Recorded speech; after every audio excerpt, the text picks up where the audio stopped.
Hey everybody, welcome back to our weekly podcast. My name is Patrick Tan. I'm the General Counsel for ChainArgos. With me as usual every week, our CEO, Chief Data Scientist, Jonathan Reiter. Thanks for tuning in. Thanks for all your comments, except for the spam. I don't appreciate that. But you know the spam bot's not listening. I know, but it's just irritating. So this week, what do we have for you? We're going to talk about BFUSD, not a stablecoin. We'll get back to that. The Pioneer burn is not a new thing, but still interesting in terms of the implications, which even though this thing is not new, I hadn't really thought of because, well, I just didn't think about it. Anyway, so finally we talk about usual USD, a very French product, Viva la France, and we'll have a close look at what all that stuff is about. Yeah, that one is.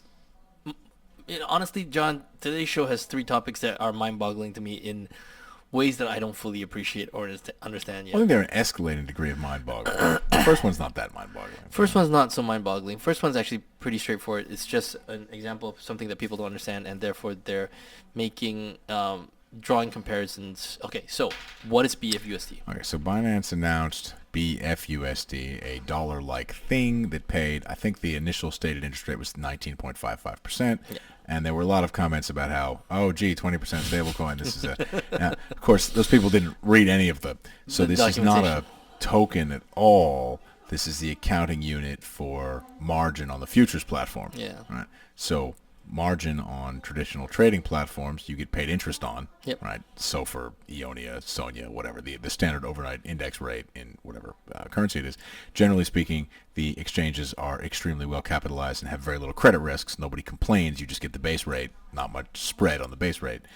Here, Binance's futures platform is paying, roughly speaking, SOFR plus 15%.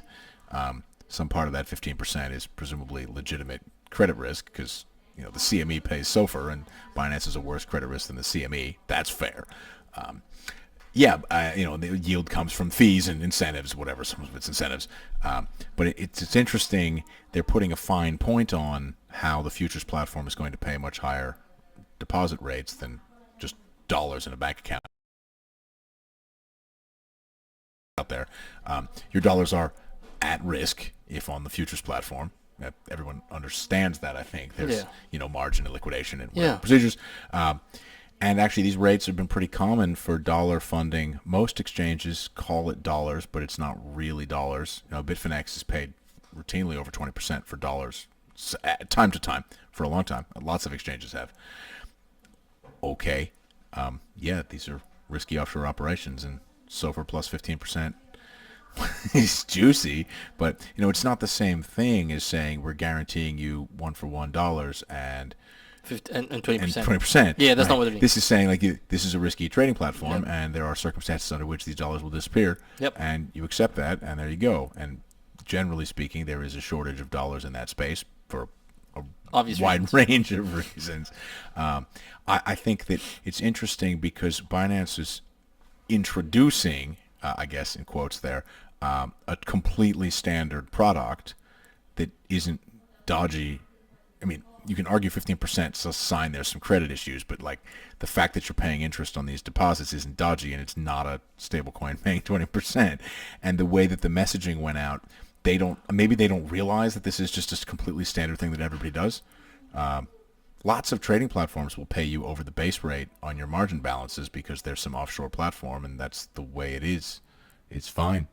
I'm not going to name specific trading platforms for various reasons. Yeah, but, I mean, even on YouTube ads, sometimes you'll see people talking about their margin deposit rates or loan rates or whatever it is. And the numbers are not the same as the base rate, so enjoy yourself.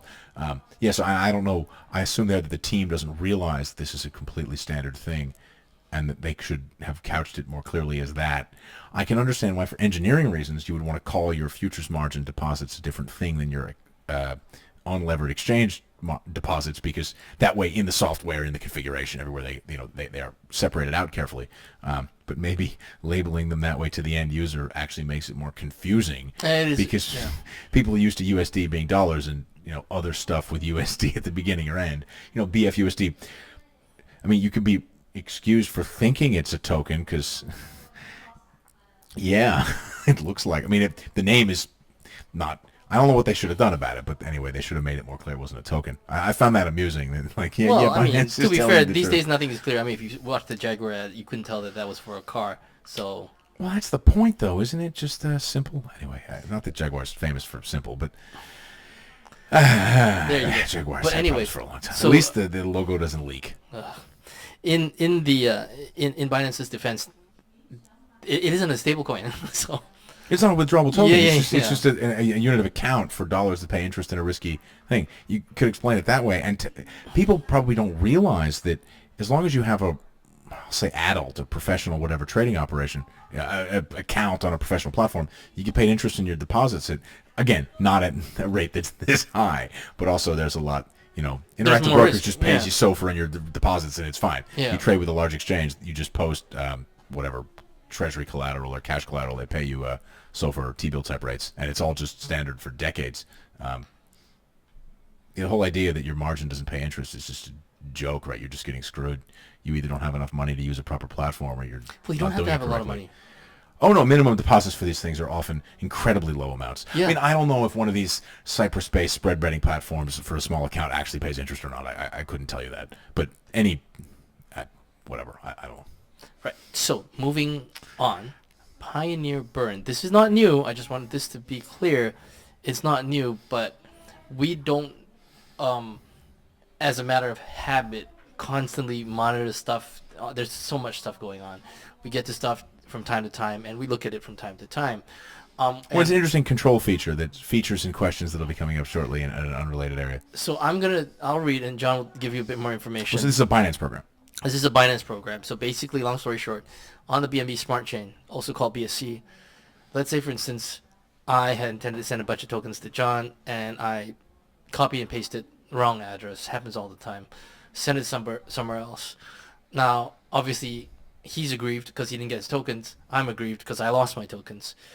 In almost every other situation, I'll have to take my lumps. I'm not sure I'm aggrieved. I'm just waiting for you to pay me. But anyway. Well, yeah, may not necessarily be aggrieved, but You may I'll not definitely even have to know. be aggrieved. Yeah. Yeah. But and anyway, at any rate, I'll just have to take my lumps in almost all most other blockchain situations. So on BNB Smart Chain or BSC, there's this scheme called Pioneer Burn, and Pioneer Burn, I'm going to read directly from their sources. Pioneer Burn is an initiative that aims to help eligible users who have mistakenly lost B tokens while utilizing the BNB Smart Chain. Okay, so Binance remints corresponding tokens to cover the user's loss by sending them back to the originating address of the cases. The user's locked tokens are de facto burned, and these reminted tokens will use the original collaterals. Okay, so a bunch of words there, but long story short, go back to the earlier example, now I've sent the tokens to the wrong place. I let Binance know, or Pioneer Burn, and then what they'll do is they'll issue me fresh tokens that I've lost, and then those tokens that have gone will be technically burned. Now, you have to have lost them in a way that they are unrecoverable. Yeah. So you just send them to some random other person. They won't do this for you. Yeah, of the course. terms of the program are that canonically you send it to the token address instead of sending the token to some other place. That's the most common mistake. They accept that the tokens sent to the address or the smart contract addresses of various sorts are lost forever. When they say the tokens are de facto burned and the reminted tokens will use the original collateral, what they really mean is they're just partially under collateralized, but they know that they can never have redemption requests for part of it. So there's a lot of different ways to phrase the same thing. They're saying these tokens are still valid. They could have programmed the tokens to delete them, but they didn't. So rather than having tokens that can be seized and then arbitrarily moved around, like Tether Circle, right? Tether and Circle can arbitrarily seize and move balances from place to place. These guys instead can just decide that they're lost. You make some argument that they're lost. I mean, I accept that smart contract address tokens are lost, but that's not an automatic thing. And then they just issue new ones and just assume the other ones will never move. So I think there's two things to say about this. I guess the first here, we'll just show for 1 second examples of this action. So these are example burn transactions here. So this is a token being sent to the contract address, and then here again is a different amount of ETH being sent to. This is Ethereum ETH token. This is the Binance Peg ETH thing on BSC scan, right? So these are they're wrapped tokens, right? Binance Peg ETH. It's not actually ETH. That's the token. So those are considered to be lost by virtue of where they were sent. Okay, fair enough. That's interesting. What I find funny here is that in the Venus Protocol incident, bridge hack, huge amount of tokens locked in Venus, Binance simply modified the chain so that certain tokens were frozen, and they demonstrated that they have the ability to collect these tokens, right? So it is possible for Binance to freeze, transfer, remove, transfer around these tokens in exactly the same way they were able to, modify immutable code by simply hard coding actions into the blockchain itself. This happened and has been acknowledged and is well documented in the Venus Protocol incident. Maybe we could talk about that sometime. But it's funny here that they've selected a very Byzantine scheme that sounds like it might sort of work instead of just using the heavy hammer that they've already used before to just fix the problem. Right? I think they don't want to normalize demonstrating total central control over the entire network like they did in the Venus, and those tokens remain hard-coded, frozen in the blockchain software, not the smart contracts, the off-chain, the node software. Yeah, so I don't know. I would also note that the balances in those token contracts exceed the amount of the Pioneer burn, so there's clearly other mistakes here. What you found most interesting here, and I think relates to the thing we're going to discuss next, they have a procedure where you submit these claims, and they adjudicate the claims and either do or don't help you. It is hard to understand why you don't then have a very high degree of responsibility for the functioning of the network if you're evaluating people's complaints about mistakes and reimbursing losses. You want to run a help desk, you should be regulated and have an ombudsman and the rest of it. Some people will say, oh, well, they're trying to help. Why are you being difficult? You can't announce a program that sounds like it's altruistic and then just sort of, because it's unsupervised, use it as a way of enriching management, which is the way these things often go in many industries. And it's the reason you're required to have customer complaint and mistake resolution programs and a regulator, because abusing the system is way too easy otherwise. If it's all just going to be based on happiness and trust, all right, let's stop using public-private keys. Let's just all use public keys and have a system where you just, use symmetric encryption, right? Just publish the password and trust nobody to use it. This is one. I mean, I get where they're coming from. Presumably, they're trying to help. They're trying to help. It seems like you should then also attract a bunch of responsibility. The problem, of course, is that because in that process of acknowledging that you can help, yeah, you also have basically acknowledged that you have total control over the system, or at least a lot of control, whatever, significant enough to sort of reset past wrongs. Now, the problem with that, of course, is that makes it very easy to argue that, by implication, you're also responsible for all the bad stuff that happens. Or if you reject somebody's request for help, they can sue you to compel you to help them. Like, down that road lies madness. But that's the road that you're on. Because what could happen is, of course, bad people could use the network. Because it's anonymous. And because it's anonymous, it's almost certain that bad people have and will continue to use the network. And maybe claim back tokens on mistakes. And then you got a real problem. And then what do you do then? Well, you can't ask the KYC people for this. Or maybe you can. Or then you can ask the KYC. All of these things, 2 steps down the road, lead to just ridiculous contradictory situations that feel like you need to have a better plan than this. Also, given the fact that they're under monitorship, I'm surprised this activity is still kicking. I don't really know how this fits in with all of that, because these are meaningful amounts. I think the number of Pioneer burned Bitcoin is quite small, but it's 30,000 ETH in total. I mean, that's a significant amount of money. Yeah. So I am confused as to where this is headed, how this is okay. I would have preferred if they had. I mean, if I were them, I would have just not, just go.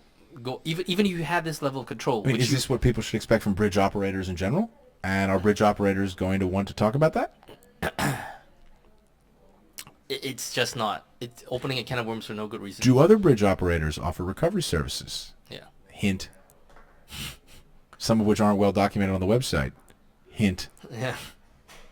So We've talked about that before. yeah, we have spoken about that before. I'm concerned.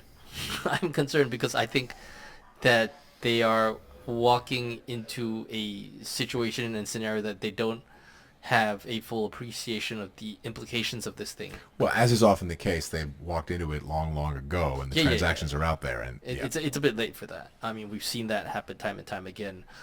There's a reason this podcast talks about issues from the past. Yeah. It's an immutable ledger.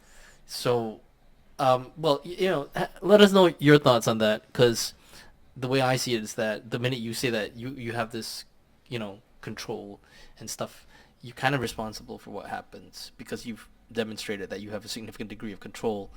And that maybe segues nicely into some of the new legislation that we have coming up. So, we'll see. As a hint for future discussions, it's interesting to think about what the requirements are in a lot of legislation to get exemptions, and whether or not certain types of programs, protocols, products, people, actors, whatever, would qualify for those exemptions. And in some cases, people advocating for a given piece of legislation seem to be confused and think that it would apply to them. And believe it as that. Yeah. All right. Okay. And in egregious, not borderline case areas. So, usual USD, very American name, but extremely French product. A bit like sliced cheese, which is an extremely American product. Actually, a couple of French brands make proper sliced cheese. I see this in the market here sometimes. I mean, don't buy sliced cheese. Right? It's obviously not acceptable, but it's better to buy that stuff than the garbage American stuff. Well, it has to go in a sandwich. So, anyway, usual USD. Tell us about that, John. So the USD 0, the usual dollar. So this is they would call it an RWA-backed stablecoin. In fact, in practice, it's a stablecoin backed by another stablecoin that is itself backed by treasuries, earning U.S. instruments. Fine. As is often the case, they accept a single type of collateral, USYC, and they say that they will eventually expand to accept more types of collateral. Whatever. USYC is a hash note related thing that just has treasuries and other U.S. bank accounts. Fine. So, but USD 0 is a permissionless stablecoin that usual. I think at the website is usual.money. There's a whole bunch of stuff there, right? It does the usual stuff. So it is a French company that runs this. They do not, so far as we can tell, currently have a MiCA license, but that's not required quite yet. Yeah. Usually when people start to apply for stuff, they make a tremendous amount of noise. So we haven't emailed them to ask whether or not they've applied, assuming that everybody in crypto that applies for a license screams it from the rooftops, whatever. On its face, USD 0 seems like it might be able to achieve MiCA compliance. However, there are two products adjacent to USD 0 that are what make this conversation interesting. There's USD 0++. Now this is a yield-earning instrument that is supposedly issued by another French company that is mentioned in all of the same documentation and has overlapping control and ownership, but these two companies sort of pretend that they're unrelated, and one might spontaneously issue a governance token related to the product issued by the first, and then the second one might spontaneously issue a yield-bearing stablecoin linked to the first. Okay, I'm not even sure that's what did we call it earlier? It's not a plausible deniability, it's implausible deniability. And what's interesting about USD 0++ is that it is yield-bearing, and then it isn't MiCA eligible, right? So these guys have sliced out, or gals, I suppose, sliced out in two French companies a stablecoin that could be, but currently isn't, could be MiCA compliant and all fine, and a product that isn't going to be able to be.